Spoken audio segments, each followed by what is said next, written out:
Hello friends, कैसे हो आप लोग। मेरा नाम रितेश है और मुझे एडोबी और ऊबर जैसी प्रोडक्ट कंपनीज में काम करने का 10 साल से ज़्यादा एक्सपीरियंस है। कोडिंग की दुनिया में मैं आप सब लोगों का स्वागत करता हूँ। कोडिंग की दुनिया में हम यहाँ पे अपना एक जावा कोर्स कर रहे हैं और जावा कोर्स के अंदर ये हमारा 13th वीडियो है। जावा कोर्स के सारे वीडियोज़ आपको एक ही प्लेलिस्ट में अवेलेबल है।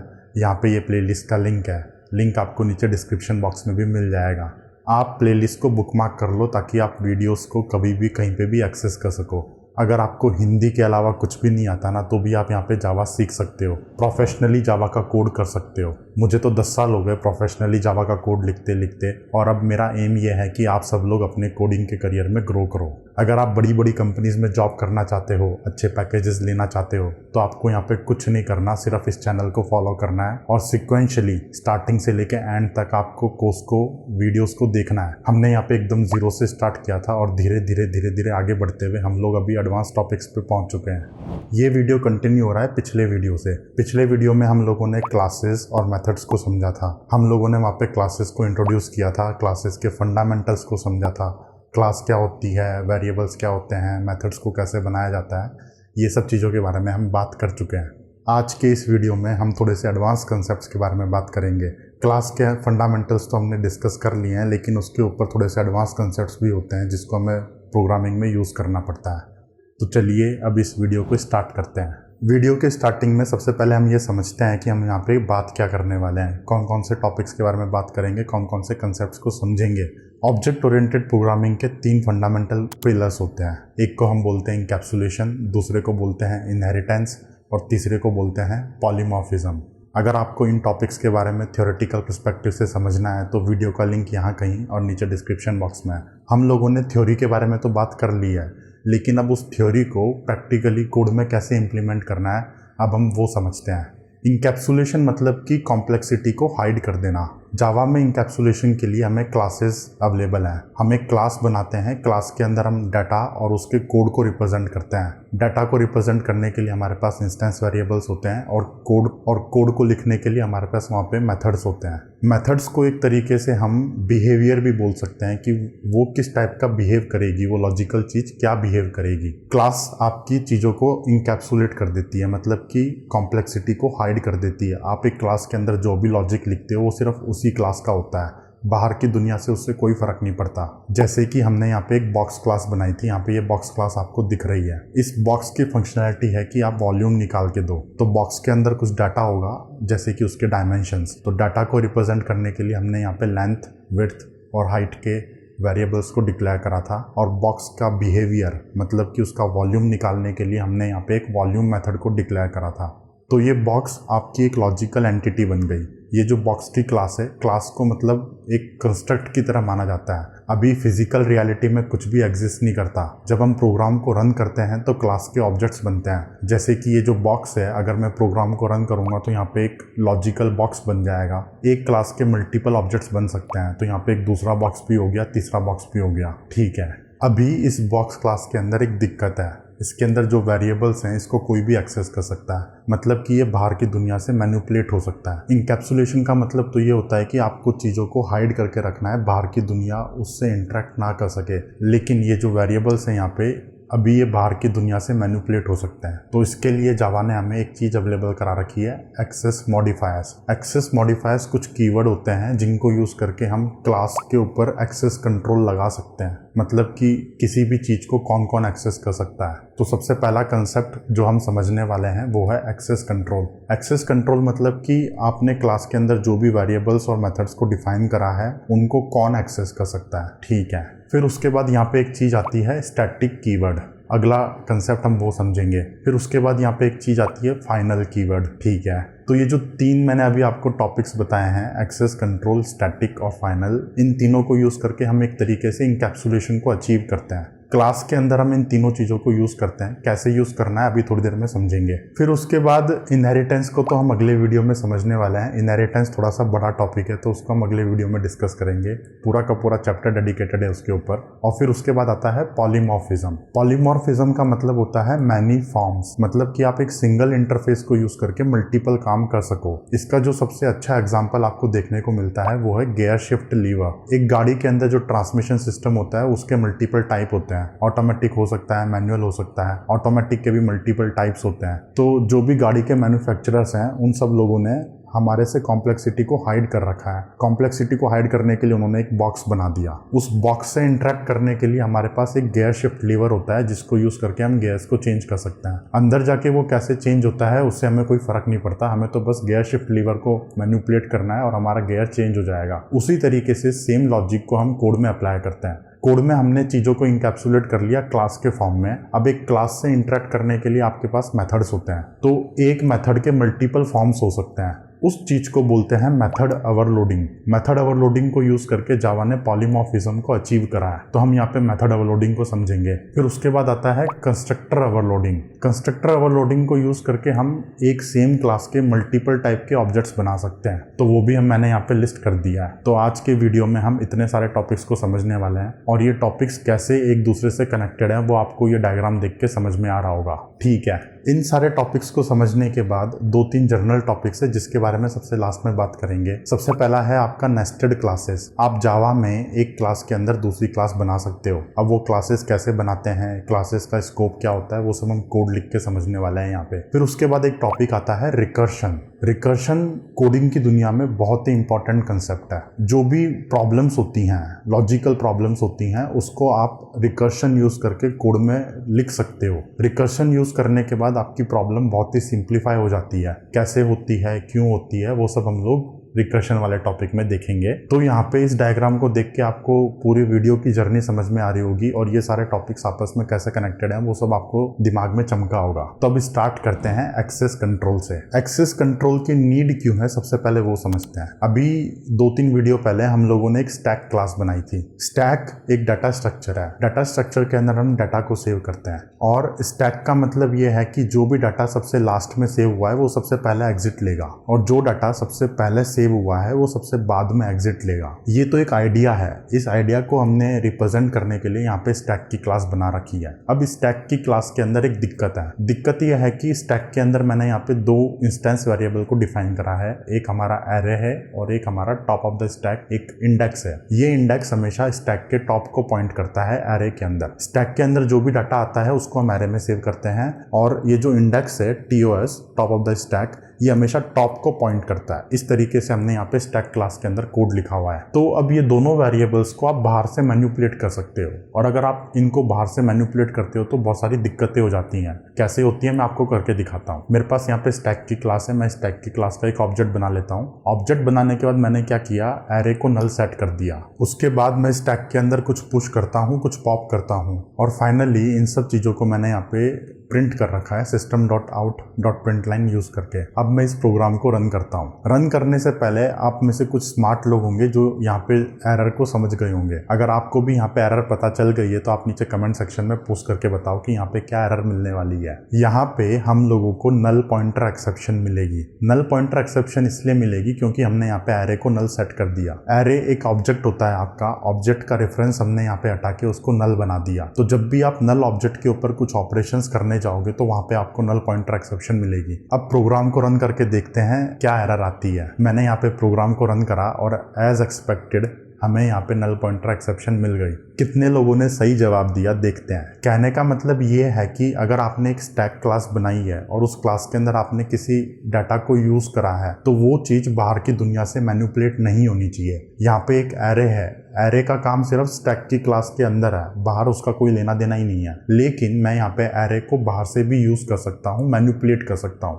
अभी तो मैंने यहाँ पे नल सेट कर दिया, हो सकता है कल को मैं इसके अंदर कोई ऐसी वैल्यू डाल दूँ जिसका कोई मतलब ही ना है। इस चीज को फिक्स करने के लिए जावा ने हमें यहाँ पे एक्सेस मॉडिफायर्स अवेलेबल करा रखे हैं। एक्सेस मॉडिफायर्स कुछ कीवर्ड्स होते हैं जिनको हम मेथड्स के ऊपर यूज कर सकते हैं, वेरिएबल्स के ऊपर यूज कर सकते हैं और इन कीवर्ड्स को हम क्लास के ऊपर भी यूज कर सकते हैं। एक्सेस मॉडिफायर्स को यूज करके आप एक्सेस कंट्रोल को अचीव करते हो। एक्सेस कंट्रोल बहुत ही जर्नल वर्ड है और इसका जर्नल मीनिंग निकल के आता है कि आपने अनऑथराइज्ड एक्सेस को डिसअलाउ कर दिया। अगर आप क्लास के मेंबर्स के ऊपर एक्सेस मॉडिफायर्स को यूज करते हो तो उसका स्कोप वही होता है जो एक्सेस मॉडिफायर के द्वारा बताया गया है। जावा के अंदर 3 एक्सेस मॉडिफायर्स होते हैं। सबसे पहला है आपका पब्लिक, फिर उसके बाद आता है प्राइवेट और फिर उसके बाद आता है प्रोटेक्टेड। पब्लिक अगर आप कहीं पे यूज करते हो तो इसका मतलब ये है कि उस मेंबर को कहीं पे भी एक्सेस किया जा सकता है। क्लास के अंदर भी एक्सेस कर सकते हो, क्लास से बाहर भी एक्सेस कर सकते हो। प्राइवेट का मतलब ये है कि उस मेंबर को सिर्फ क्लास के अंदर एक्सेस किया जा सकता है, क्लास के बाहर उसको एक्सेस नहीं किया जा सकता। बहुत ही सिंपल सी बात है, नाम से ही समझ में आ रहा होगा। पब्लिक मतलब कि ये चीज़ पब्लिक है, प्राइवेट मतलब कि ये चीज़ प्राइवेट है। ओके। प्रोटेक्टेड का मतलब ये होता है कि आप किसी क्लास के मेंबर को चाइल्ड क्लासेस में एक्सेस कर सकते हो। आपने एक क्लास बनाई, आप एक क्लास की मल्टीपल चाइल्ड क्लासेस बना सकते हो। तो प्रोटेक्टेड अगर आप किसी मेंबर पे यूज़ करते हो तो उस मेंबर को आप चाइल्ड क्लासेस में यूज़ कर सकते हो। क्लास के अंदर तो वो यूज़ हो ही सकता है, उसके अलावा वो चाइल्ड क्लासेस में भी यूज़ हो सकता है। अब चाइल्ड क्लासेस कैसे बनाते हैं ये हम इनहेरिटेंस में समझने वाले हैं। फिलहाल के लिए आप इस चीज़ को ध्यान में रखना कि प्रोटेक्टेड का स्कोप चाइल्ड क्लासेस तक होता है, पब्लिक नहीं होता है, सिर्फ चाइल्ड क्लासेस तक होता है। इसके अलावा एक एक्सेस मॉडिफायर और है। बेसिकली ये कोई कीवर्ड नहीं है, बट ये एक मीनिंग है। अगर आप इन तीनों में से किसी को भी यूज नहीं करते तो क्या होगा, तो वहां पे डिफॉल्ट स्कोप अप्लाई होता है। डिफॉल्ट स्कोप का मतलब ये है कि आप एक क्लास के मेंबर को उस क्लास के पैकेज के अंदर यूज कर सकते हो। जैसे कि आपने एक क्लास बनाई, वो क्लास आपके पैकेज ए के अंदर एग्जिस्ट करती है, तो अगर आप कोई भी एक्सेस मॉडिफायर नहीं लगाते तो वो वाले मेंबर्स सेम पैकेज के अंदर एक्सेस हो सकते हैं। तो यहाँ पे हमारे एक्सेस कंट्रोल की कहानी खत्म हो गई। सिर्फ इतना छोटा सा कंसेप्ट है आपका। अब हम क्या करते हैं, इन एक्सेस मॉडिफायर्स को अपने स्टैक क्लास के ऊपर यूज करके देखते हैं कैसे यूज किया जाता है। तो अगेन मेरे पास यहाँ पे स्टैक क्लास का कोड है। इस कोड के अंदर मेरे पास एरे है और एक इंटीजर वेरिएबल है। ये दोनों वेरिएबल्स को मुझे क्लास के बाहर एक्सेस नहीं कराना, तो इसके लिए मैं क्या करूँगा, इनके आगे प्राइवेट लगा दूंगा। इस तरीके से प्राइवेट लगाने के बाद ये सिर्फ क्लास के अंदर ही एक्सेसिबल है, क्लास के बाहर एक्सेसिबल नहीं है। मैं इनको पब्लिक नहीं करना चाहता। अगर मैंने यहाँ पे पब्लिक यूज करा तो क्या होगा, आप क्लास के बाहर भी एक्सेस कर पाओगे, फिर तो बाहर से मैनिपुलेट हो जाएंगे ये, फिर तो मतलब ही नहीं है कोई। मैं यहाँ पे प्रोटेक्टेड भी यूज नहीं कर रहा। प्रोटेक्टेड इसलिए नहीं कर रहा मैं यूज, क्योंकि मुझे स्टैक क्लास की कोई चाइल्ड क्लास नहीं बनानी है और उस चाइल्ड क्लास में इसको एक्सेसिबल नहीं करना है, इसलिए मैंने यहाँ पे प्रोटेक्टेड यूज नहीं करा। और मैं यहाँ पे खाली भी नहीं छोड़ सकता। पहले हमने यहाँ पे खाली छोड़ रखा था तो वो सेम पैकेज के अंदर एक्सेसिबल था, लेकिन मैं यहाँ पे खाली भी नहीं छोड़ सकता क्योंकि अगर खाली छोड़ दिया तो फिर तो वही दिक्कत आ जाएगी कि आप इसको एरे को नल सेट कर सकते हो। इसीलिए यहाँ पे हमें प्राइवेट यूज करना है। हमने दोनों वेरिएबल्स के ऊपर एक्सेस मॉडिफायर लगा दिए। इन दोनों वेरिएबल्स को हमने प्राइवेट बनाया है, मतलब ये क्लास के बाहर एक्सेसिबल नहीं है। इन दोनों वेरिएबल्स के अलावा हमारे पास यहाँ पे दो मेथड्स भी हैं, पुश एंड पॉप। स्टैक में डाटा को पुश करने के लिए पुश मेथड को यूज करते हैं, स्टैक में से डाटा को निकालने के लिए पॉप मेथड को यूज करते हैं। अब इन दोनों मेथड्स के ऊपर हमें कौन सा एक्सेस मॉडिफायर लगाना है। हम यहाँ पे प्राइवेट नहीं लगा सकते। प्राइवेट अगर हम लगाएंगे तो यह मेथड्स क्लास के अंदर ही एक्सेसिबल है, क्लास के बाहर एक्सेसिबल नहीं है। हम यहाँ पे प्रोटेक्टेड को भी यूज नहीं कर सकते। प्रोटेक्टेड को यूज करेंगे तो ये सिर्फ चाइल्ड क्लासेस में एक्सेसिबल होंगे, पब्लिकली एक्सेसिबल नहीं होंगे। स्टैक क्लास के ऊपर इन दोनों मेथड्स को यूज करके आप ऑपरेशन करते हो, डाटा को सेव करते हो, डाटा को निकालते हो। ये दोनों ऑपरेशंस आपके पब्लिक हैं, तो हमें यहाँ पे पब्लिक एक्सेस मॉडिफायर को यूज करना है। तो हम इन दोनों मेथड्स के ऊपर पब्लिक कीवर्ड लगा देते हैं। पब्लिक कीवर्ड लगाने के बाद ये दोनों मेथड्स आपके पब्लिक बन गए और दोनों वेरिएबल्स आपके प्राइवेट बन गए। तो इस तरीके से हमारी यहाँ पे स्टैक क्लास कंप्लीट हो गई। स्टैक के अंदर जो इंटरनल चीजें हैं वो हमने प्राइवेट रखी हैं और जो पब्लिक चीजें हैं वो हमने पब्लिक रखी है। अब अगर किसी को भी स्टैक क्लास को यूज करना है तो सिर्फ मेथड्स को यूज करके डाटा को इंसर्ट कर सकता है या डाटा को निकाल सकता है। दोनों मेथड्स हमारे यहाँ पे पब्लिक हैं। अब इसको टेस्ट करते हैं। टेस्ट करने के लिए मेन मेथड के अंदर जाते हैं। मेन मेथड में मैं यहाँ पे स्टैक का ऑब्जेक्ट बना रहा हूँ। स्टैक का ऑब्जेक्ट बनाने के बाद मैं यहाँ पे एरे को एक्सेस नहीं कर सकता। अगर मैं एरे को एक्सेस करने का ट्राई करूंगा तो यहाँ पे मुझे एरर मिल रही है। कंपाइलर हमें एरर दे रहा है कि वहाँ पे वो प्राइवेट है, तो आप यहाँ पे प्राइवेट चीजों को एक्सेस नहीं कर सकते क्लास के बाहर। स्टैक आपकी अलग क्लास है, मेन आपकी अलग क्लास है, तो प्राइवेट चीजों को आप क्लास के बाहर एक्सेस नहीं कर सकते।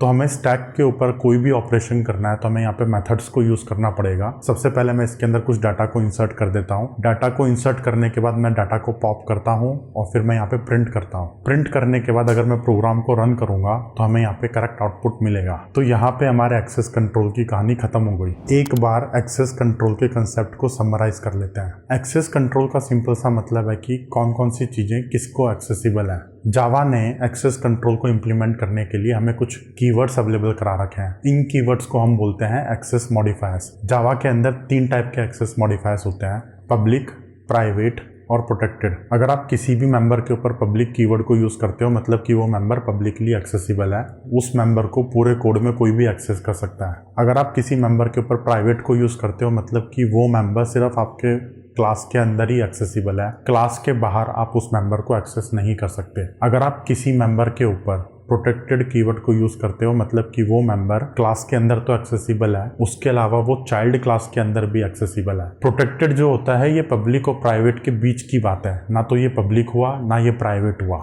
इन तीनों कीवर्ड्स के अलावा एक स्कोप और निकल के आता है, वो है आपका डिफ़ॉल्ट स्कोप। अगर आप किसी भी मेंबर के ऊपर कोई भी कीवर्ड नहीं यूज़ करते तो वहाँ पे उस मेंबर का स्कोप होता है डिफ़ॉल्ट स्कोप। डिफ़ॉल्ट स्कोप का मतलब ये है कि वो वाला मेंबर सेम क्लास के पैकेज के अंदर एक्सेसिबल है। मेरे साथ साथ आपको यहाँ पे प्रैक्टिस भी करनी है। आप खुद अपने लैपटॉप पे कोड लिखने का ट्राई करो, कोई भी एक सैम्पल क्लास बना दो, डमी क्लास बना दो, उसके अंदर कोई भी वेरिएबल डिक्लेयर करो और इन तीनों कीवर्ड्स को यूज़ करके देखो। एक्सेस कंट्रोल के बाद अगला कंसेप्ट है आपका स्टैटिक कीवर्ड।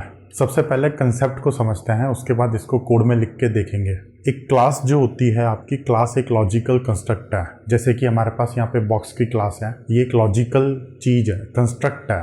यहाँ पे कोई फिजिकल रियलिटी में कुछ भी एग्जिस्ट नहीं करता। हम एक क्लास के मल्टीपल ऑब्जेक्ट्स बनाते हैं। जब भी हम एक क्लास का ऑब्जेक्ट बनाते हैं तो ऑब्जेक्ट आपका फिजिकल रियलिटी हो गया। फिजिकल रियलिटी का यहाँ पे मतलब है कि मेमोरी स्पेस एलोकेट हो जाती है और उसके अंदर आपका डाटा एग्जिस्ट करता है। एक क्लास के आप मल्टीपल ऑब्जेक्ट्स बना सकते हो। यहाँ पे ये जो बॉक्स की क्लास है, इसके मैंने यहाँ पे 3 अलग अलग बॉक्सेस बना दिए। ये जो बॉक्स है आपका, ये एक लॉजिकल चीज है, कंप्यूटर के अंदर ये एग्जिस्ट करती है। 3 मेमोरी स्पेस हैं, उन 3 मेमोरी स्पेस के अंदर आपके 3 अलग अलग ऑब्जेक्ट्स हैं। एक क्लास के अंदर जो आपके मेंबर्स होते हैं, हर एक ऑब्जेक्ट के पास उसकी कॉपी होती है। जैसे कि यहाँ पे मेरे पास जो डायमेंशंस है बॉक्स के, लेंथ, विड्थ एंड हाइट, तो यहाँ पे जितने भी ऑब्जेक्ट बनेंगे सारे ऑब्जेक्ट्स के पास अपनी अपनी एक कॉपी होगी। B1 के पास अपनी एक डायमेंशंस की कॉपी है, B2 के पास अपनी एक डायमेंशंस की कॉपी है एंड सो ऑन। अगर आपको क्लास के मेंबर्स को एक्सेस करना है तो आप वहाँ पे ऑब्जेक्ट के ऊपर डॉट ऑपरेटर यूज करके एक्सेस करते हो इस तरीके से। जब भी आपने ऑब्जेक्ट के ऊपर डॉट ऑपरेटर को यूज करा है मतलब कि वो वाला मेंबर उस ऑब्जेक्ट के लिए रिफर किया जा रहा है। अगर B1 ऑब्जेक्ट पे मैं डॉट ऑपरेटर यूज करता हूँ तो B1 ऑब्जेक्ट के अंदर जो भी वैल्यू पड़ी है मेंबर्स की वो मुझे चाहिए। अगर मैं किसी भी ऑब्जेक्ट के ऊपर मेथड को कॉल करता हूं तो उस ऑब्जेक्ट के ऊपर ऑपरेशन हो रहा है। अगर B1 का वॉल्यूम निकालता हूं तो यहाँ पे B1 के ऊपर कुछ ऑपरेशन हुआ है, B1 ऑब्जेक्ट के ऊपर कुछ ऑपरेशन हुआ है। अब हम यहाँ से स्टैटिक कीवर्ड की कहानी को शुरू करते हैं। आप किसी भी मेंबर के साथ स्टैटिक कीवर्ड को यूज कर सकते हो। जब आप किसी मेंबर के साथ स्टैटिक कीवर्ड को यूज करते हो तो वो वाला मेंबर आपके ऑब्जेक्ट का पार्ट नहीं होता, वो एक अलग दुनिया में एग्जिस्ट करता है कहीं पे। जैसे कि मैं बॉक्स क्लास के अंदर एक स्टैटिक मेंबर बना देता हूँ, एक इंटीजर वेरिएबल ABC। इस मेंबर की कुछ वैल्यू है 10, 20, जो भी इसकी वैल्यू है, ठीक है। तो अब ये जो मैंने यहाँ पे मेंबर बनाया है ये एक अलग स्पेस में एग्जिस्ट करता है, एक अलग दुनिया में एग्जिस्ट करता है। ये एक कॉमन चीज है, किसी भी ऑब्जेक्ट के पास इसकी कॉपी नहीं है। मैं यहाँ पे स्टैटिक मेथड भी बना सकता हूँ। जैसे कि आप मान लो मैंने यहाँ पे कुछ प्रिंट करने का मेथड बना रखा है, प्रिंट। ये दोनों चीजें अलग दुनिया में एग्जिस्ट करती हैं, ऑब्जेक्ट्स के अंदर नहीं है, ये कहीं पे बाहर है। स्टैटिक मेंबर्स को एक्सेस करने के लिए आपको ऑब्जेक्ट बनाने की कोई नीड नहीं है। स्टैटिक मेंबर्स को एक्सेस करने के लिए आप क्लास का नाम दो,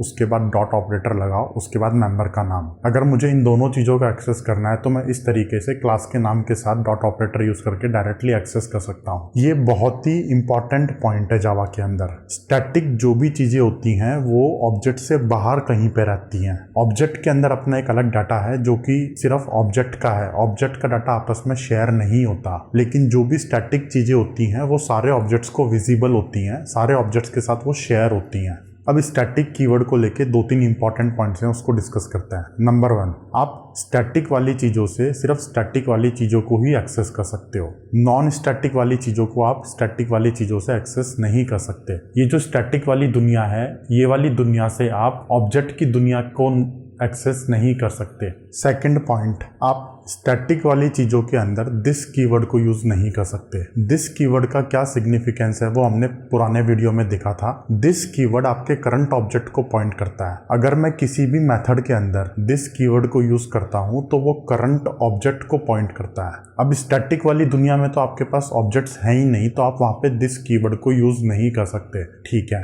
नंबर 3 और सबसे इंपॉर्टेंट पॉइंट, जो भी स्टैटिक वेरिएबल्स होते हैं आप उनकी वैल्यूज को चेंज कर सकते हो। यहाँ पे मेरे पास जो ABC वेरिएबल है इसकी वैल्यू को मैं चेंज कर सकता हूँ। तो अगर कोई भी ऑब्जेक्ट किसी भी स्टैटिक वेरिएबल की वैल्यू को चेंज करता है तो वो चेंज हुई हुई वैल्यू आपको सारे ऑब्जेक्ट्स में विजिबल है। ये आपकी एक कॉमन स्पेस है। तो अगर इस कॉमन स्पेस के अंदर कोई भी मैनिपुलेशन किया जाता है, किसी भी वैल्यू को चेंज किया जाता है, तो ये चेंज हुई हुई वैल्यू आपको सारे ऑब्जेक्ट्स में विजिबल होंगी। अगर एक ऑब्जेक्ट के अंदर आप किसी वैल्यू को चेंज करते हो तो वो बाकी ऑब्जेक्ट्स में विजिबल नहीं होती। B1 के जो डायमेंशंस हैं वो B1 के हैं, B2 के जो हैं वो B2 के हैं, क्योंकि ये अलग अलग इंडिविजुअल एंटिटीज हैं। स्टैटिक वाली चीजें आपकी इंडिविजुअल एंटिटी नहीं है, ये एक अलग कॉमन दुनिया है। इस दुनिया के अंदर आप कोई मैनिपुलेशन करोगे तो ऑब्जेक्ट्स की दुनिया के अंदर भी ये मैनिपुलेशन दिखेगा। जितने भी ऑब्जेक्ट्स हैं सारे ऑब्जेक्ट्स को चेंज हुई हुई वैल्यू मिलेगी। ये आपको बहुत ही ध्यान से समझना है। जो भी नए नए प्रोग्रामर्स होते हैं वो इस टाइप की गलती करते हैं, वो स्टैटिक मेंबर्स बना देते हैं और फिर उसकी वैल्यू को मॉडिफाई करते हैं और फिर उनको प्रोग्राम में एरर आने लगती है। उनको समझ नहीं आता कि क्यों ऐसी एरर आती है। फोर्थ पॉइंट, आप किसी भी ऑब्जेक्ट से स्टैटिक वाली चीज़ों को एक्सेस कर सकते हो। यहाँ पे कोई रेस्ट्रिक्शन नहीं है। अगर आपको एक्सेस करना है तो आप क्लास का नाम लिखो, डॉट लगा के मेंबर का नाम लिखो, तो किसी भी ऑब्जेक्ट से आप स्टैटिक वाली चीज़ों को एक्सेस कर सकते हो।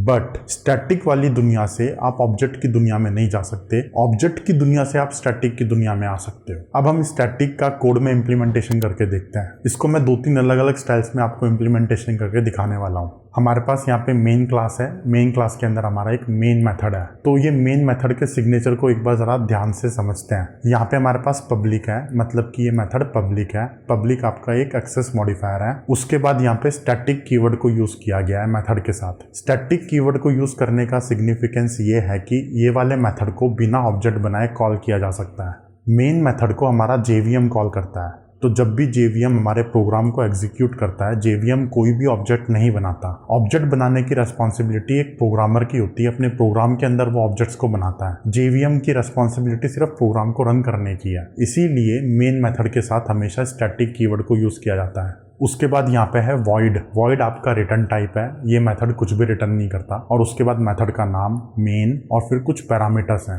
तो अब ये जो मेरा मेन मेथड है ये एक स्टैटिक मेथड है। तो अगर मुझे स्टैटिक मेथड से किसी मेथड को कॉल करना है तो वो भी आपका स्टैटिक होना चाहिए। स्टैटिक वाली दुनिया सिर्फ स्टैटिक वाली दुनिया को ही एक्सेस कर सकती है। तो मैं क्या करता हूँ, यहाँ पे एक सम मेथड बना देता हूँ जो कि 2 इंटीजर नंबर्स का सम निकाल के दे रहा है आपको। तो मैंने यहाँ पे मेथड के सिग्नेचर को डिफाइन करा है। ये मेथड आपका प्राइवेट है क्योंकि मुझे क्लास के बाहर इसको एक्सेसिबल नहीं बनाना। इसके साथ मैं स्टैटिक कीवर्ड को यूज कर रहा हूँ। उसके बाद रिटर्न टाइप है हमारा इंटीजर, मेथड का नाम है सम। 2 इंटीजर पैरामीटर्स हैं इसके अंदर। दोनों पैरामीटर्स को ऐड करके मैंने यहाँ पे रिटर्न कर दिया। अब इसको टेस्ट करके देखते हैं। टेस्ट करने के लिए सिंपल सा है। मेन मेथड के अंदर मैं इस मेथड को डायरेक्टली कॉल कर सकता हूँ। इस तरीके से मैंने यहाँ पे इसको कॉल कर रखा है। अब एक काम करते हैं, टेस्टिंग करने के लिए कुछ खुराफाती चीज़ करते हैं। यहाँ पे जो हमारा स्टैटिक कीवर्ड है सम के आगे, मैं उसको हटा देता हूँ। जैसे ही मैंने यहाँ पे स्टैटिक को हटाया, वहाँ पे मेरे को एरर दिखने लग गई। एरर के ऊपर हाईलाइट करते हैं तो आपको समझ में आएगा कि एरर का मतलब क्या है। एरर का मतलब ये है कि आप स्टैटिक वाले कंटेक्स्ट से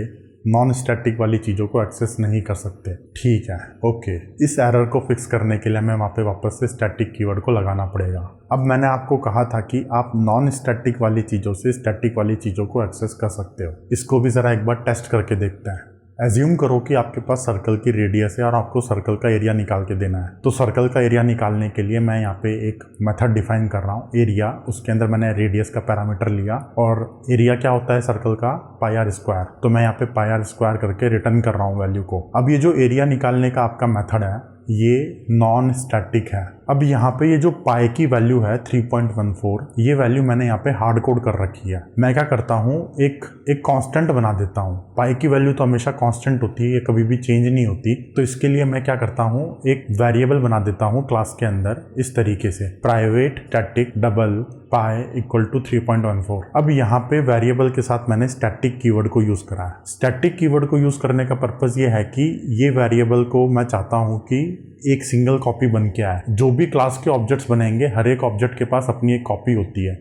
लेकिन पाई तो आपका एक कांस्टेंट है, तो वहाँ पे मल्टीपल कॉपीज की आपको जरूरत नहीं है। सिंगल कॉपी से आपका काम चल जाएगा। इसीलिए मैंने यहाँ पे स्टैटिक कीवर्ड को यूज कर रखा है। अब ये जो स्टैटिक वेरिएबल है इसको मैं डायरेक्टली अपने एरिया वाले मेथड के अंदर यूज कर सकता हूँ इस तरीके से। तो आपका जो एरिया का मेथड है वो नॉन स्टैटिक है और नॉन स्टैटिक वाली चीजें स्टैटिक वाली चीजों को एक्सेस कर सकती हैं, जैसे कि यहाँ पे पाई वेरिएबल को एक्सेस कर रखा है। अब हम एरिया निकाल के देखते हैं मेन मेथड के अंदर। मेन मेथड के अंदर मुझे एरिया वाले वाले मेथड को कॉल करना है तो मुझे यहाँ पे एक ऑब्जेक्ट बनाना पड़ेगा क्लास का। मैं क्लास का ऑब्जेक्ट बनाता हूँ। ऑब्जेक्ट बनाने के बाद मैं यहाँ पे एरिया को कॉल करता हूँ। कुछ मैंने यहाँ पे रेडियस दे दी और एरिया जो भी आया है मेरे पास निकल के उसको मैं यहाँ पे प्रिंट कर रहा हूँ। अब इसको टेस्ट करके देखते हैं। टेस्ट करने के बाद हमें यहाँ पे करेक्ट आउटपुट मिलेगा। अब यहाँ पे एक और खुराफाती चीज़ करते हैं। मैंने आपको कहा था कि अगर आप स्टैटिक वाली चीज़ों को चेंज कर देते हो तो वो सारे ऑब्जेक्ट्स में विजिबल होती हैं। तो इसको ज़रा टेस्ट करते हैं। मैं यहाँ पे एक और मेथड बना देता हूँ चेंज का, जिसमें मैं पाई की वैल्यू 0 कर देता हूँ चेंज करके।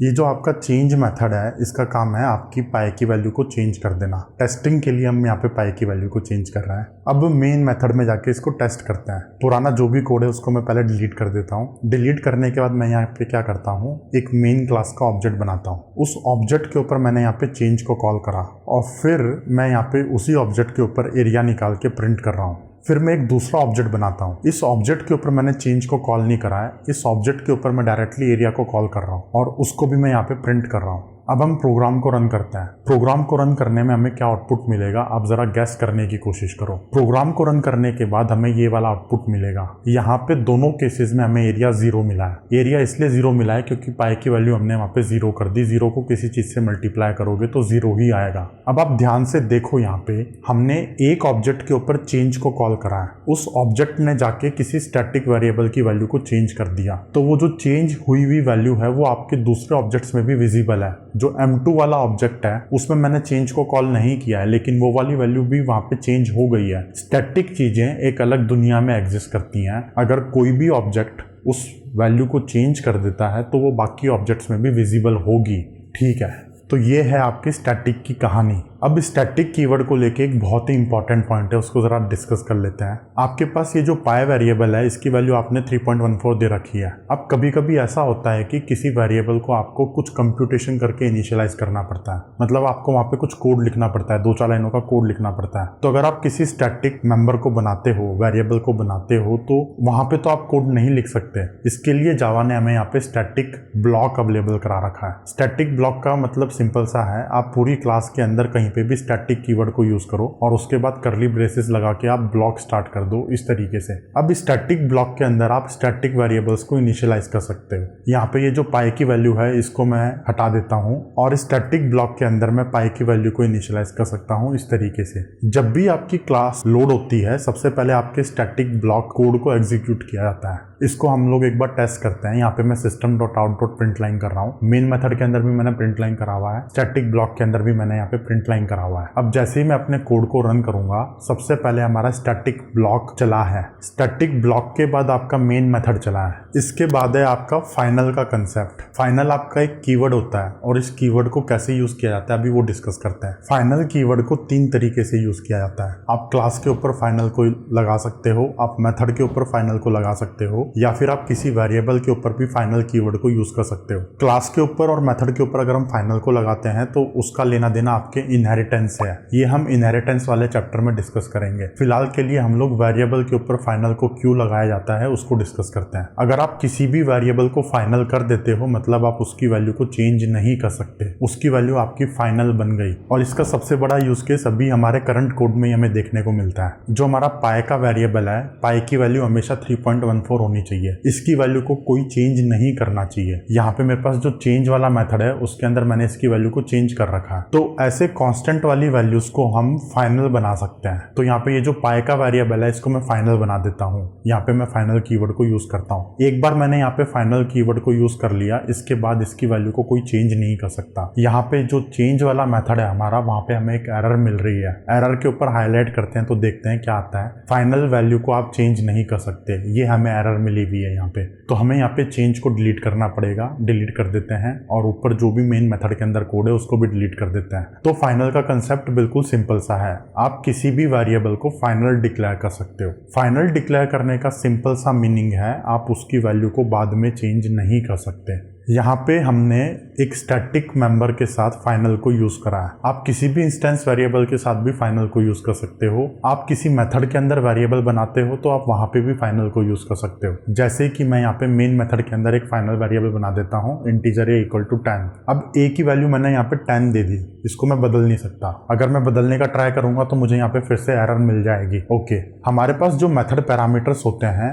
वो भी एक तरीके से वेरिएबल्स हैं, तो आप मेथड पैरामीटर्स के साथ भी फाइनल को यूज कर सकते हो। यहाँ पे हमारे पास जो स्ट्रिंग एरे है args, ये एक मेथड पैरामीटर है। यहाँ पे मैं फाइनल को यूज कर सकता हूँ इस तरीके से। एक बार मैंने इसको फाइनल बना दिया, उसके बाद मैं इस वेरिएबल के अंदर किसी दूसरी वैल्यू को असाइन नहीं कर सकता। अगर मैं असाइन करने का ट्राई करूंगा तो हमें यहाँ पे फिर से एरर मिल जाएगी। अब मैंने आपको कहा था कि हम इंस्टेंस वेरिएबल्स को भी फाइनल बना सकते हैं, तो एक बार जरा इसको भी टेस्ट करके देखते हैं। हमारे पास यहाँ पे जो बॉक्स की क्लास है, बॉक्स की क्लास के अंदर हमारे पास 3 डायमेंशंस हैं। इन तीनों डायमेंशंस को मैं यहाँ पे फाइनल बना सकता हूँ। मैं यहाँ पे तीनों के ऊपर फाइनल कीवर्ड को लगा देता हूँ। फाइनल कीवर्ड को लगाने के बाद इन वेरिएबल्स की वैल्यू को आप चेंज नहीं कर सकते। फाइनल जो भी वेरिएबल होते हैं, आपको वेरिएबल डिक्लेयर करते समय ही उसकी वैल्यू देनी पड़ती है, लेकिन यहाँ पे इंस्टेंस वेरिएबल हमने बनाए हैं तो हमने इसकी वैल्यू तो नहीं दी है यहाँ पे। इसका एक रीजन है। रीजन ये है कि हमने कंस्ट्रक्टर के अंदर इन वैल्यूज को सेट कर रखा है। तो जब भी हमारा बॉक्स का ऑब्जेक्ट बनेगा, सबसे पहले हमारे कंस्ट्रक्टर को कॉल किया जाएगा। कंस्ट्रक्टर के अंदर हमने वेरिएबल्स की वैल्यू को इनिशियलाइज कर दिया, तो ऐसा कोई भी ऑब्जेक्ट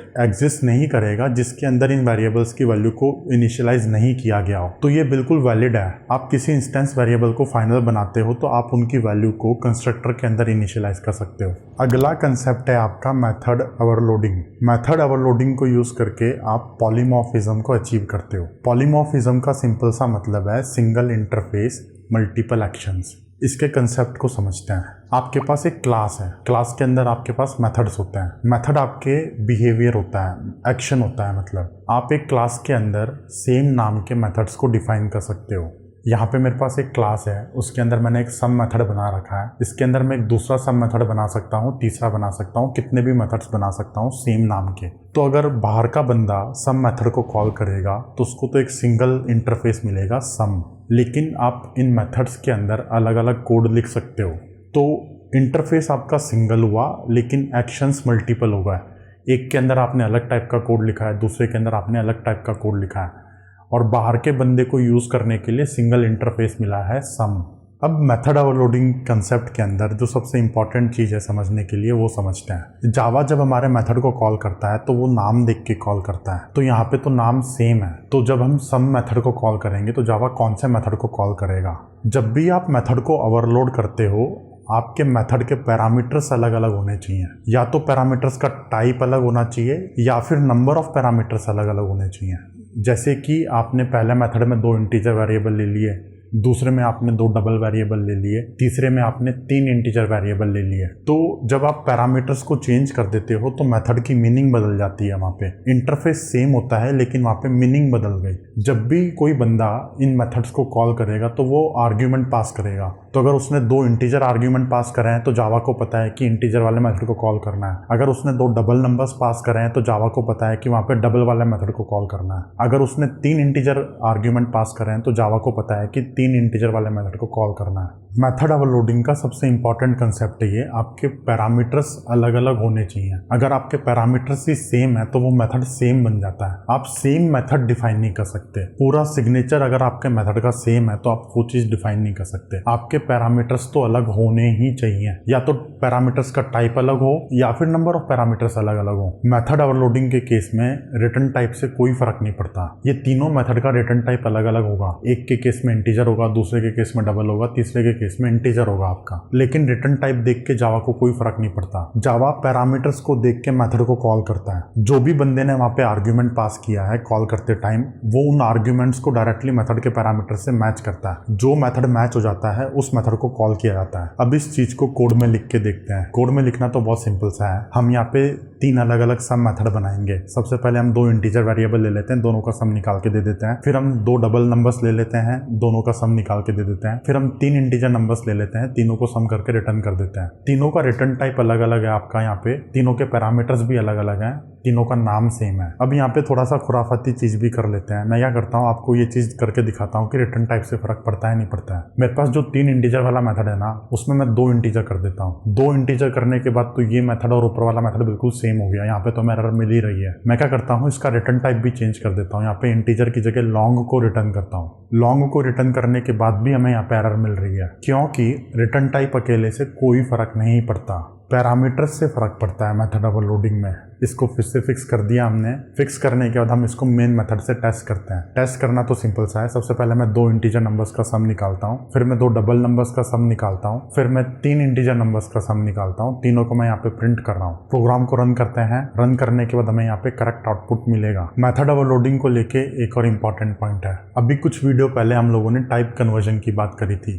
दो टाइप के टाइप कन्वर्जन होते हैं, एक तो ऑटोमेटिक होता है, एक मैनुअल होता है। ऑटोमेटिक कन्वर्जन जावा अपने आप ही कर देता है। ऑटोमेटिक कन्वर्जन तभी होता है जब वाइडनिंग कन्वर्जन हो, मतलब कि आपका डाटा टाइप बड़ा हो रहा है। इंटीजर से लॉन्ग में कर सकते हो, लॉन्ग से डबल में आप कन्वर्ट कर सकते हो। जावा अपने आप ही कन्वर्ट कर देगा डाटा टाइप्स को आपस में। तो यहाँ पे हमारे पास लॉन्ग नंबर्स का सम निकालने का कोई भी मेथड नहीं है, लेकिन हम यहाँ पे लॉन्ग नंबर्स को डबल वाले मेथड में पास कर सकते हैं। ऑटोमेटिकली कन्वर्ट हो जाएंगे वहाँ पे। टेस्ट करके देखते हैं। मैंने यहाँ पे दो लॉन्ग वेरिएबल्स बना दिए। उन दोनों लॉन्ग वेरिएबल्स को मैंने यहाँ पे सम में कॉल कर दिया और उसका रिटर्न टाइप हमारा डबल है, तो मैंने यहाँ पे डबल में वैल्यू असाइन कर दी। यहाँ पे मेरे पास ऐसा कोई भी मेथड नहीं है जो कि लॉन्ग नंबर्स को एज ए पैरामीटर ले, लेकिन जावा ने ऑटोमेटिकली लॉन्ग नंबर को डबल में प्रमोट कर दिया और उसने डबल वाले मेथड को यहाँ पे कॉल कर दिया। अब उस मेथड का रिटर्न टाइप आपका डबल है, तो आपको रिटर्न टाइप वहाँ पे डबल रखना पड़ेगा। लॉन्ग नहीं रख सकते। आपने लॉन्ग को पास करा है, लेकिन रिटर्न होने के बाद वो डबल मिलेगा आपको। इसको भी टेस्ट कर लेते हैं। प्रोग्राम को रन करते हैं। रन करने के बाद हमें यहाँ पे करेक्ट आउटपुट मिलेगा। अब यहाँ पे आप लोगों के लिए एक होमवर्क है। आपको एक ऐसा मेथड बनाना है जो कि किसी नंबर की एब्सोल्यूट वैल्यू निकाल के दे। आपको यहाँ पे तीन अलग अलग टाइप के नंबर्स को लेना है। इंटीजर का निकालना है, लॉन्ग का निकालना है, डबल का निकालना है। मेथड का नाम सेम होना चाहिए, पैरामीटर्स अलग अलग होंगे, रिटर्न टाइप भी अलग अलग होगा। आप यहाँ पे मेथड ओवरलोडिंग के कंसेप्ट को इंप्लीमेंट करने का ट्राई करो। ये वाला कंसेप्ट एक्चुअल में प्रोफेशनल लाइफ में सबसे ज्यादा यूज किया जाता है। इसका कोड लिख के मैंने आप लोगों के लिए अवेलेबल करा रखा है। कोड का लिंक नीचे आपको डिस्क्रिप्शन बॉक्स में मिल जाएगा। बहुत ही सिंपल सा है, ये तो कर लोगे आप लोग, मुझे पूरा विश्वास है आप लोगों के ऊपर। मेथड ओवरलोडिंग के बाद आता है आपका कंस्ट्रक्टर ओवरलोडिंग। अब कंस्ट्रक्टर ओवरलोडिंग का भी मतलब वही होता है जो मेथड ओवरलोडिंग का है। आप एक क्लास के अंदर मल्टीपल कंस्ट्रक्टर्स बना सकते हो। कंस्ट्रक्टर के केस में तो रिटर्न टाइप कुछ होता ही नहीं है। कंस्ट्रक्टर का नाम वही होता है जो आपके क्लास का नाम है। तो ऑब्वियसली ये तो समझने वाली बात है, मतलब कि वहां पे पैरामीटर्स अलग अलग होंगे, तभी तो वो कंस्ट्रक्टर ओवरलोडिंग कहलाएगी। ठीक है, इसको जरा टेस्ट करते हैं। हमारे पास यहाँ पे एक बॉक्स की क्लास है। बॉक्स की क्लास के अंदर हमारे पास यहाँ पे एक कंस्ट्रक्टर है जो कि तीन डायमेंशंस को ले रहा है। अब आप जरा सोचो कि आपको एक ऐसा बॉक्स बनाना है जो कि क्यूब है। क्यूब के तीनों डायमेंशन सेम होते हैं। तो अगर किसी बंदे को क्यूब बनाना है तो उसको यहाँ पे ये वाले कंस्ट्रक्टर को कॉल करना पड़ेगा। इसके अंदर उसको तीनों डायमेंशंस को पास करना पड़ेगा। तो क्यों ना आप एक नया कंस्ट्रक्टर बना दो जिसके अंदर आप सिंगल डायमेंशन को लो और वो सिंगल डायमेंशन आप तीनों में सेट कर दो। बना देते हैं इसको भी।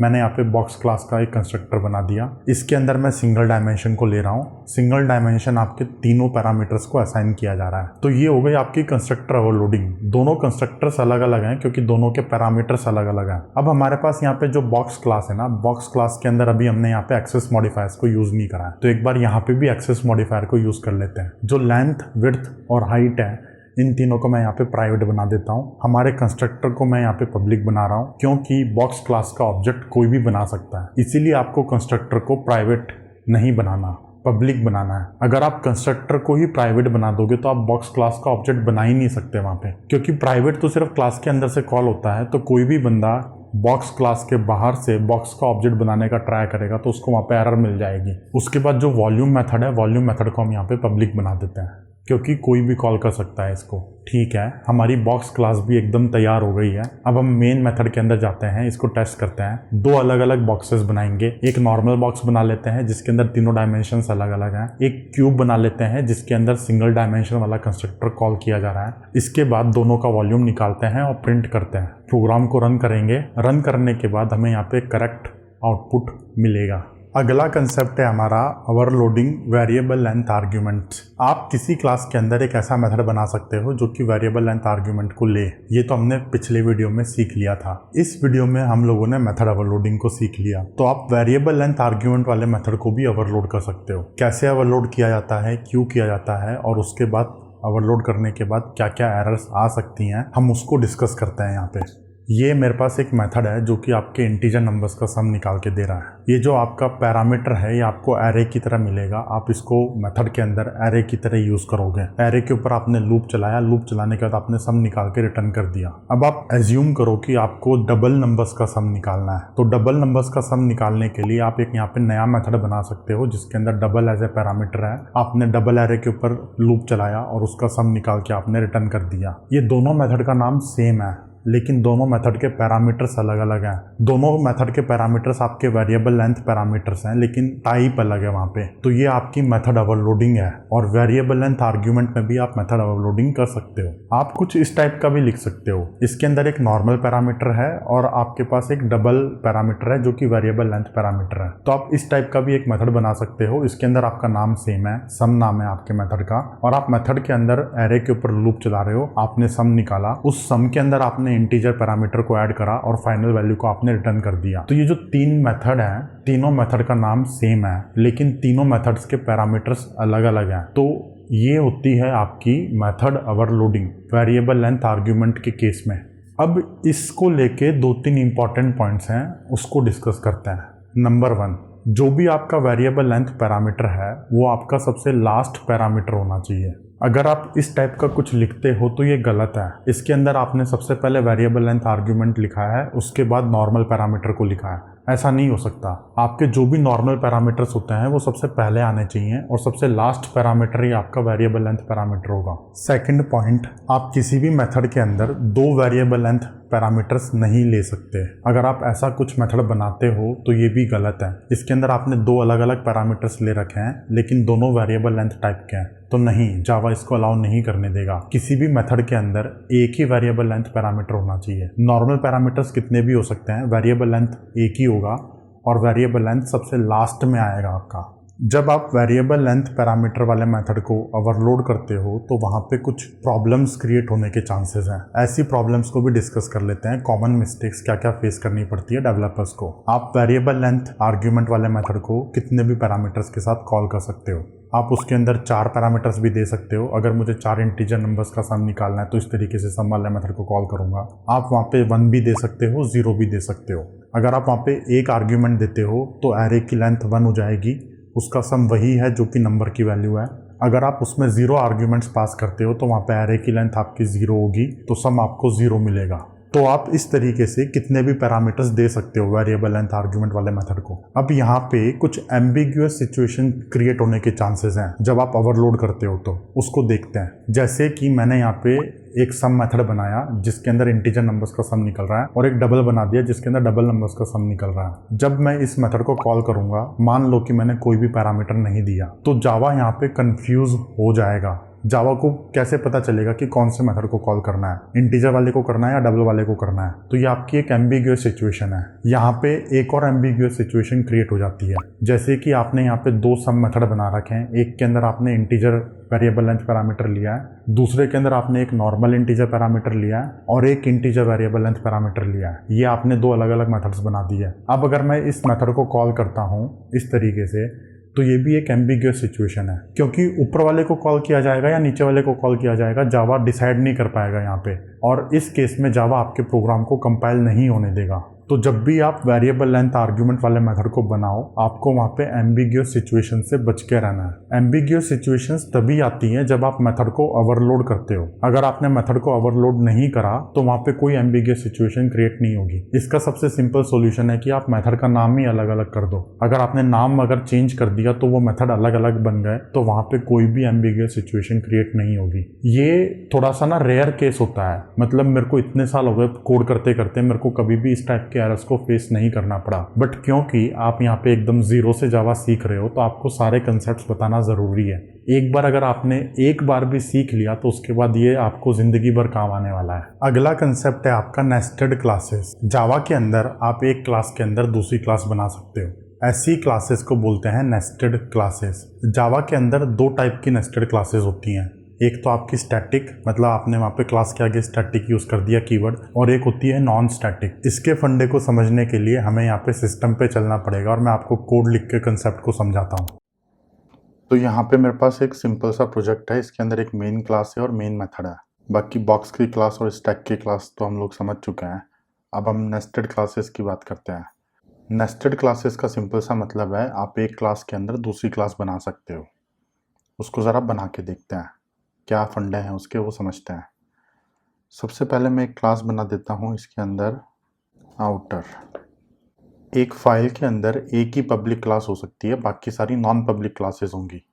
ठीक है, यहाँ पे मैं एक दूसरी क्लास बना सकता हूँ इसी फाइल के अंदर, हेलो की नाम की, लेकिन ये पब्लिक क्लास नहीं है। अगर मैं इसको पब्लिक करता हूँ यहाँ पे तो मुझे एरर मिलेगी कि एक फाइल के अंदर एक ही पब्लिक क्लास हो सकती है। आप एक पब्लिक क्लास के अंदर बाकी क्लासेस बना सकते हो जो पब्लिक हो सकती है या प्राइवेट हो सकती है। तो ऐसी क्लासेस को बोलते हैं नेस्टेड क्लासेस। अब यहाँ पे मैं एक क्लास बना सकता हूँ जो कि पब्लिक भी हो सकती है, प्राइवेट भी हो सकती है। अगर वो प्राइवेट है तो उसको बाहर से एक्सेस नहीं कर सकते, अगर वो पब्लिक है तो उसको बाहर से एक्सेस कर सकता है। तो फिलहाल के लिए मैं यहाँ पे पब्लिक क्लास बनाता हूँ क्योंकि मुझे उसको मेन मेथड में जाके टेस्ट करना है। तो मैंने यहाँ पे एक क्लास बना दी पब्लिक क्लास इनर। इसके अंदर कुछ वेरिएबल बना देते हैं जैसे कि प्राइवेट इंटीजर है। अब सबसे पहले जो चीज़ हमें समझनी है वो ये है कि ये जो इनर क्लास है ये नॉन स्टैटिक क्लास है। नॉन स्टैटिक क्लास और स्टैटिक क्लास में हल्का सा फ़र्क होता है, उसको देखते हैं एक बार। मैं यहाँ पे एक आउटर का ऑब्जेक्ट बना सकता हूँ। Outer is equal to new outer. ये आउटर क्लास का ऑब्जेक्ट बन गया। अब मुझे इनर क्लास को एक्सेस करना है तो मैं इस ऑब्जेक्ट पे इनर क्लास को एक्सेस कर सकता हूँ। इस ऑब्जेक्ट को यूज़ करके मैं इनर क्लास का ऑब्जेक्ट भी बना सकता हूँ। जैसे कि बनाते हैं outer dot inner inner equal to new. यहाँ पे एरर क्यों आ रही है? क्योंकि ये इंक्लोजिंग क्लास नहीं है, हमें यहाँ पे ऑब्जेक्ट यूज करना पड़ेगा इस तरीके से। तो अब हो क्या रहा है, ये बड़ा कमाल की बात है। यहाँ पे ये आउटर का ऑब्जेक्ट है। आउटर के ऑब्जेक्ट को यूज करके मैंने यहाँ पे न्यू कीवर्ड को यूज करके इनर क्लास का ऑब्जेक्ट बना रखा है। इनर क्लास आपकी यहाँ पे नॉन स्टैटिक क्लास है। तो जब भी हम नॉन स्टैटिक चीज़ों को एक्सेस करते हैं तो हमें वहाँ पे ऑब्जेक्ट के थ्रू एक्सेस करना पड़ेगा। तो अगर ये नॉन स्टैटिक क्लास है, इसको मुझे एक्सेस करना है तो पहले आउटर का ऑब्जेक्ट बनाऊंगा मैं, उस ऑब्जेक्ट के ऊपर मैं इसको बना सकता हूँ। यहाँ पे जितने भी आपके आउटर के ऑब्जेक्ट बनेंगे उन सबके पास एक अलग से कॉपी होगी इस क्लास की। जैसे यहाँ पे मैंने एक और ऑब्जेक्ट बना दिया आउटर का, तो हर एक ऑब्जेक्ट के पास इस ऑब्जेक्ट की एक कॉपी होगी। इस चीज को ना ज्यादा यूज नहीं करते, ये आपको समझाने के लिए है। आप इस क्लास का ये जो ऑब्जेक्ट बना है इसको आप वैसे ही यूज कर सकते हो जैसे आप दूसरे ऑब्जेक्ट्स को यूज करते हो। अगर मैं इसको यहाँ पे पब्लिक कर देता हूँ तब ये पब्लिकली एक्सेसिबल है ये वेरिएबल। इसको मैं यहाँ जाके इसकी वैल्यू सेट कर सकता हूँ, inner one dot a equal to 19 जो भी है। ये ऑब्जेक्ट्स को आप उसी तरीके से एक्सेस कर सकते हो जिस तरीके से आप नॉर्मल ऑब्जेक्ट्स को एक्सेस करते हो, लेकिन इस तरीके से हम इनर क्लासेस को ज़्यादा यूज़ नहीं करते हैं। इनर क्लासेस को हम मोस्टली स्टैटिक कंटेक्स्ट में यूज़ करते हैं। स्टैटिक कंटेक्स्ट का मतलब है यहाँ पे आप स्टैटिक कीवर्ड लगा दो। जब आप यहाँ पे स्टैटिक कीवर्ड को लगाओगे तो ये क्लास आपकी एक स्टैटिक क्लास बन गई। इस क्लास को एक्सेस करने के लिए आपको इस क्लास का ऑब्जेक्ट बनाने की कोई नीड नहीं है। अभी ये आपको जो एरर दिख रही है ये इसलिए है क्योंकि यहाँ पे हमने मेन क्लास के अंदर ऑब्जेक्ट के ऊपर इसको एक्सेस करा है। इसको हटा देते हैं यहाँ पे। अब मुझे इनर क्लास को एक्सेस करना है तो मैं यहाँ पे डायरेक्टली कर सकता हूँ। तो ये इनर आपकी स्टैटिक है, तो स्टैटिक कंटेक्स्ट को आप डायरेक्टली क्लास के थ्रू एक्सेस कर सकते हो, आउटर डॉट जो भी आपका क्लास का नाम है। और ये जो ऑब्जेक्ट बना है इसको आप वैसे ही यूज़ कर सकते हो जैसे आप दूसरे ऑब्जेक्ट्स को यूज़ करते हो। अगेन सेम बात है, यहाँ पे आपने वैल्यू सेट कर दी किसी भी चीज़ की। आप इस ऑब्जेक्ट के ऊपर किसी मेथड को भी कॉल कर सकते हो, कुछ भी कर सकते हो। ठीक है, अब एक चीज़ और समझते हैं, आउटर का क्या रोल है इसमें, आउटर क्लास का क्या रोल है ज़रा देखते हैं। अगर मैं आउटर क्लास के अंदर कोई वेरिएबल बनाता हूँ जैसे कि ये, तो ये दोनों सेम वेरिएबल के नाम है, लेकिन यहाँ पे कोई भी कन्फ्लिक्ट नहीं है। कन्फ्लिक्ट इसलिए नहीं है क्योंकि ये इस क्लास का है वेरिएबल, ये इस क्लास का वेरिएबल है। अब जो चीज़ मैं आपको बताना चाह रहा हूँ उस पर बात करते हैं। आप इनर क्लास के अंदर आउटर क्लास के वेरिएबल्स को, मेथड्स को डायरेक्टली एक्सेस कर सकते हो, उसमें कोई दिक्कत नहीं है। अगर ये आपकी स्टैटिक क्लास है तो ये पूरा का पूरा कंटेक्स्ट आपका स्टैटिक हो गया, तो आप इस स्टैटिक के अंदर स्टैटिक चीज़ों को एक्सेस कर सकते हो।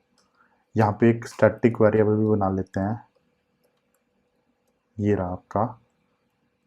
अब हम क्या करते हैं, इसके अंदर एक मेथड बनाते हैं, पब्लिक वॉइड टेस्ट। इसके अंदर कुछ प्रिंट करते हैं। तो हमने यहाँ पे आई को एक्सेस कर रखा है, आई आपका स्टैटिक है। मैं यहाँ पे ए को एक्सेस नहीं कर सकता क्योंकि ए आपका नॉन स्टैटिक है। तो नॉन स्टैटिक वाली चीज़ों को आप स्टैटिक चीज़ों से एक्सेस नहीं कर सकते, ये तो हमने बात कर ली है। जब आप क्लास को स्टैटिक बनाते हो तो पूरा का पूरा कंटेक्स्ट ही आपका स्टैटिक बन गया। यहाँ पे इसके अंदर आप जो भी लिखोगे सब कुछ स्टैटिक है। अगर आपने यहाँ पे स्टैटिक नहीं लगाया तो भी ये अपने आप ही स्टैटिक बन गया, क्योंकि आपकी बाहर की क्लास ही स्टैटिक है। तो हम यहाँ पे ए को एक्सेस नहीं कर सकते, बट हम यहाँ पे आई को एक्सेस कर सकते हैं इस तरीके से। इनर क्लास बनाने का यूज़ तब आता है जब आप इवेंट्स को हैंडल करते हो। अभी हम इवेंट्स को हैंडल नहीं कर रहे हैं, आगे जाके करेंगे, बट आपको यहाँ पे कंसेप्ट समझना है। कंसेप्ट बिल्कुल सिंपल सा है। एक क्लास के अंदर आप दूसरी क्लास बना सकते हो। दूसरी क्लास आपकी स्टैटिक भी हो सकती है, नॉन स्टैटिक भी हो सकती है। अगर वो नॉन स्टैटिक है तो उसको कैसे ऑब्जेक्ट बनाना है वो हमने देख लिया है यहाँ पे। अगर वो स्टैटिक है तो कैसे ऑब्जेक्ट बनाना है वो भी हमने समझ लिया है। आप एक क्लास के अंदर उसकी बाहर की क्लास के वेरिएबल्स को एक्सेस कर सकते हो बिना कोई दिक्कत के। अगर मैं यहाँ पे एक मेथड बना देता हूँ, जैसे कि पब्लिक स्टैटिक वॉइड test1, तो अब ये स्टैटिक मेथड है तो इसको मैं यहाँ से कॉल कर सकता हूँ। ये आपका पूरा कंटेक्स्ट ही स्टैटिक है तो हमने इस मेथड को कॉल कर दिया। यहाँ पे मैं एक अगर नॉर्मल मेथड बनाता हूँ तो इस मेथड को मैं यहाँ से कॉल नहीं कर सकता। अगर मैं इसको कॉल करने का ट्राई करूँगा तो मैं यहाँ पे फिर से एरर मिलेगी कि आपका स्टैटिक कंटेक्स्ट से नॉन स्टैटिक चीज़ों को रिफ़र नहीं कर सकते। ठीक है, इतना सा कंसेप्ट है ये, बहुत सिंपल सी बात है ये। इसका यूजेस तो अभी हमको दिख नहीं रहा है, अभी हमें इसका कोई यूज़ नहीं है। आगे जाके जब हम इवेंट्स के बारे में बात करेंगे या कुछ ऐसा एग्जांपल लेंगे जहाँ पे हमें इनर क्लास की ज़रूरत है, वहाँ पे हम इनर क्लास को और डिटेल में एक्सप्लोर करेंगे।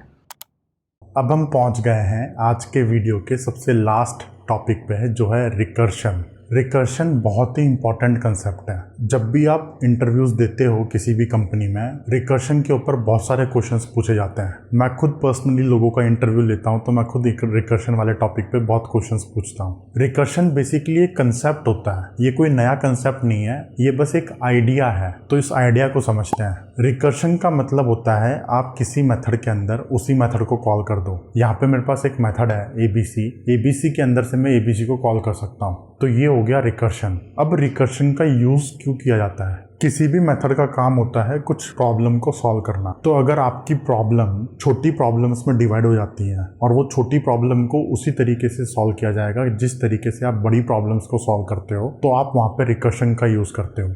इसका एक एग्जाम्पल लेते हैं। जैसे कि आपको एक नंबर का फैक्टोरियल निकालना है। किसी भी नंबर का फैक्टोरियल क्या होता है? किसी भी नंबर का फैक्टोरियल होता है ये n factorial is equal to n multiply by n-1 factorial. तो हमारे पास एक नंबर है n का अगर हमें फैक्टोरियल निकालना है तो हमें उस नंबर को n-1 के फैक्टोरियल से मल्टीप्लाई करना पड़ेगा। अगर मुझे 3 का फैक्टोरियल निकालना है तो 3 का फैक्टोरियल निकालने के लिए ये आएगा 3 मल्टीप्लाई बाय 2 फैक्टोरियल। तो फैक्टोरियल निकालना आपकी एक प्रॉब्लम है, ये एक बड़ी प्रॉब्लम है। इस बड़ी प्रॉब्लम को आप छोटी प्रॉब्लम्स में डिवाइड कर सकते हो। अगर आपको 5 का फैक्टोरियल निकालना है तो 5 मल्टीप्लाई बाय 4 का फैक्टोरियल। तो इनिशियली आपके पास जो बड़ी प्रॉब्लम थी वो थी 5 नंबर का फैक्टोरियल निकालना। उस प्रॉब्लम को छोटी प्रॉब्लम में डिवाइड कर दिया 4 नंबर का फैक्टोरियल निकालना। 4 नंबर का फैक्टोरियल क्या होगा? 4 मल्टीप्लाई बाय 3 का फैक्टोरियल। तो 4 की प्रॉब्लम को आपने और छोटी प्रॉब्लम में डिवाइड कर दिया 3 का फैक्टोरियल निकालने में। तो ये एक परफेक्ट एग्जांपल है आपको रिकर्शन यूज करने का। इसको जरा कोड में लिख के देखते हैं। सिंपल सा है, मैं यहाँ पे एक फैक्टोरियल मेथड डिफाइन कर रहा हूँ जिसके अंदर मेरे पास एक पैरामीटर है इंटीजर n।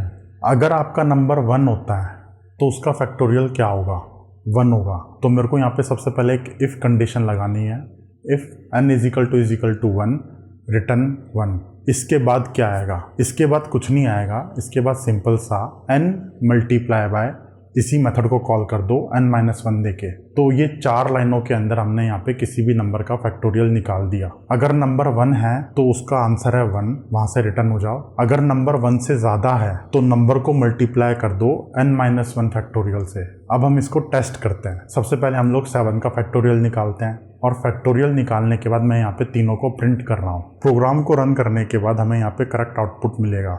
अब रिकर्शन को लेके एक दो इम्पॉर्टेंट पॉइंट्स हैं, उसको डिस्कस करते हैं। सबसे पहले आपके यहाँ पे स्टैक की स्टेट क्या होगी, स्टैक मेमोरी में क्या क्या चीज़ें होंगी, उसको डिस्कस करते हैं। 3 के फैक्टोरियल का एग्जांपल लेके डिस्कस करते हैं। सबसे पहले आपका मेथड को कॉल किया गया जिसमें n की वैल्यू है 3, तो आपके स्टैक के अंदर एक फ्रेम पुश हो गया जिसमें n = 3 है। उसके बाद यहाँ पे इफ कंडीशन को चेक करा गया, इफ कंडीशन आपकी फॉल्स है। फिर उसके बाद 3 × 3 - 1 है, तो 3 आपका एज इज रहेगा। मल्टीप्लीकेशन के बाद उसी मेथड को दोबारा कॉल किया गया तो वहाँ पे एक सेकंड फ्रेम आ जाएगा जिसमें n की वैल्यू हो जाएगी 2। 2 आपका 1 नहीं है, फिर से कंडीशन फॉल्स हो गई, तो फिर से आपके मेथड को कॉल किया जाएगा जिसमें 2 - 1 करके मेथड को कॉल करेंगे तो वहाँ पे आपका तीसरा फ्रेम आ जाएगा, उसमें n की वैल्यू है 1। जैसे ही n की वैल्यू 1 हुई वहाँ पे आपकी कंडीशन ट्रू हो गई। कंडीशन ट्रू होने के बाद वहाँ से 1 रिटर्न हो गया। जैसे ही मेथड रिटर्न हुआ वहाँ पे n = 1 वाला फ्रेम आपका स्टैक से हट गया। फिर आपकी कॉल आ गई दूसरे फ्रेम के अंदर, वहाँ पे उसकी वैल्यू को सब्स्टिट्यूट कर दिया जाएगा और वहाँ से रिटर्न हो जाएगा, वो वाला फ्रेम भी हट गया। फिर आपके सबसे लास्ट वाले फ्रेम में कॉल आ गई, वहाँ पे वैल्यू को सब्स्टिट्यूट कर दिया जाएगा और वहाँ से फाइनली आपका 3 का फैक्टोरियल निकाल के आंसर आ गया। अब यहाँ पे हमने जो इफ़ कंडीशन लिखी है, इफ़ n = 1 रिटर्न 1, ये कंडीशन आपकी होती है टर्मिनेशन कंडीशन। रिकर्शन के अंदर ऐसी कंडीशंस को टर्मिनेशन कंडीशन बोलते हैं। टर्मिनेशन कंडीशन मतलब कि यहाँ पे आपका रिकर्शन टर्मिनेट हो रहा है। अगर आप ये वाली कंडीशन नहीं लगाओगे तो आपका रिकर्शन हमेशा चलता ही रहेगा, इन्फिनिटली चलता रहेगा। आपका मेथड कभी भी रिटर्न नहीं होगा। इसको टेस्ट करते हैं। मैं इसको कमेंट कर देता हूँ। कमेंट करने के बाद क्या होगा, मैं यहाँ पे सिंपल सा 3 का फैक्टोरियल निकाल के टेस्ट करने का ट्राई करता हूँ। सबसे पहले हमारा मेथड कॉल होगा 3 से, फिर 2 से, फिर 1 से, फिर 0 से, फिर -1, और ऐसे करते करते करते करते हमारा मेथड कॉल होता ही रहेगा और एट द एंड हमारे पास यहाँ पे एक एरर आएगी, क्योंकि जावा के अंदर जो स्टैक मेमोरी होती है वो लिमिटेड होती है। तो अगर आपका मेथड इन्फिनिटली कॉल हुए जा रहा है तो वो मेमोरी भी फुल हो जाएगी और वहाँ पे हमको स्टैक ओवरफ्लो एरर मिलेगी। इसको रन करते हैं। रन करने के बाद कुछ देर तो ये प्रोग्राम चला, लेकिन उसके बाद हमें यहाँ पे स्टैक ओवरफ्लो एरर मिल गई। तो आप जब भी रिकर्शन को यूज़ करो, आपको हमेशा टर्मिनेशन कंडीशन को लगाना है। टर्मिनेशन कंडीशन मतलब कि कहाँ पे रिकर्शन टर्मिनेट हो रहा है। एक ऐसा पॉइंट होना चाहिए जहाँ से रिकर्शन वापस चलते हुए आए। जहाँ से अंदर घुसना उसने स्टार्ट किया, वो घुस रहा है, एक पॉइंट आएगा जहाँ से वो वापस रिटर्न होना शुरू होगा। और टर्मिनेशन कंडीशन ऐसे रिटर्न पॉइंट्स को डिटरमाइन करता है। किसी भी प्रॉब्लम को अगर आप सॉल्व करते हो तो वहाँ पे आपको टर्मिनेशन कंडीशन हमेशा मिलती है। जैसे कि फैक्टोरियल निकालने के केस में अगर नंबर 1 है तो उसका फैक्टोरियल 1 है, तो ये आपका टर्मिनेशन कंडीशन है। आप कोई भी प्रॉब्लम को सॉल्व करो रिकर्शन को यूज करके, आपको हमेशा वहाँ पे टर्मिनेशन कंडीशन आपको मिलेगी, प्रॉब्लम के अंदर ही मिल जाएगी आपको। इसके बाद हम लोग रिकर्शन को यूज करके कुछ प्रोग्रामिंग एक्सरसाइजेस करते हैं। हमें यहाँ पे फिबोनाची सीक्वेंस को निकालना है। फिबोनाची सीक्वेंस क्या होती है, ये होती है। फिबोनाची एक्चुअल में एक बंदा था जो कि आज से 100-200 साल पहले जिंदा था और उसने ये सीक्वेंस को डिफाइन करा था और आज तक ये सीक्वेंस चली आ रही है।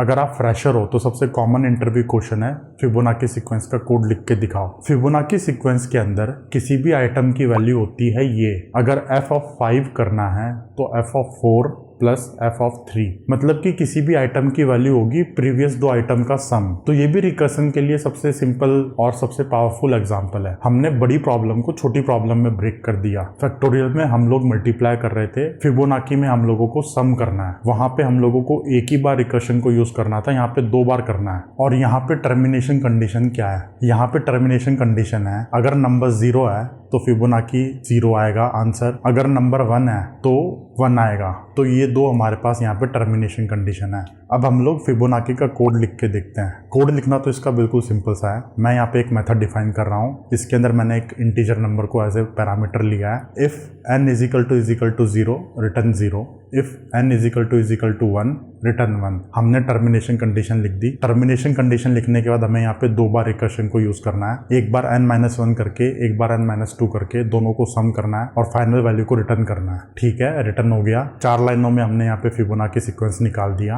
अब हम लोग इसको टेस्ट करते हैं। टेस्ट करने के लिए फिर से मेन मेथड के अंदर जाते हैं। सबसे पहले 5 का निकालते हैं, 11 का निकालते हैं, 17 का निकालते हैं। तीनों का निकालने के बाद हमने यहाँ पे प्रिंट कर दिया। अब प्रोग्राम को रन करते हैं। प्रोग्राम को रन करने के बाद हमें यहाँ पे करेक्ट आउटपुट मिलेगा। आज के लिए इतना ही फ्रेंड्स। अगर आपको वीडियो पसंद आया है तो लाइक बटन को क्लिक करते हुए जाओ। अगर आपने चैनल को सब्सक्राइब नहीं किया है तो चैनल को सब्सक्राइब कर लो, बेल आइकन को भी प्रेस कर दो। जावा कोर्स के सारे वीडियोस आपको इनबॉक्स में मिल जाएंगे। इसके साथ साथ मैं आप लोगों को कुछ शेयर करना चाहता हूँ। अगर आपको कंटेंट अच्छा लग रहा है तो आप कंटेंट को शेयर करो, अपने ग्रुप के अंदर शेयर करो, अपने फ्रेंड्स के साथ, कलीग्स के साथ। अगर आप कॉलेज में पढ़ रहे हो तो कॉलेज के लोगों के साथ शेयर करो, जॉब कर रहे हो तो अपने कंपनी में शेयर करो। जितना ज़्यादा हो सके आप शेयर करो। अगर आपको कंटेंट पसंद आ रहा है तो ही करना, वरना करने की कोई ज़रूरत नहीं है, वरना मैं आप लोगों के लिए फेलियर हूँ। अगर आप जेन्युइनली ये चाहते हो कि कंटेंट अच्छा है और बाकी ऑडियंस तक पहुँचे तो ही आप शेयर करना। मेरा एम ये है कि आप सब लोगों को मैं कोडिंग सिखा सकूँ। जितना ज़्यादा आप लोग कोडिंग में ग्रो करोगे उतना ही मेरे को खुशी होगी।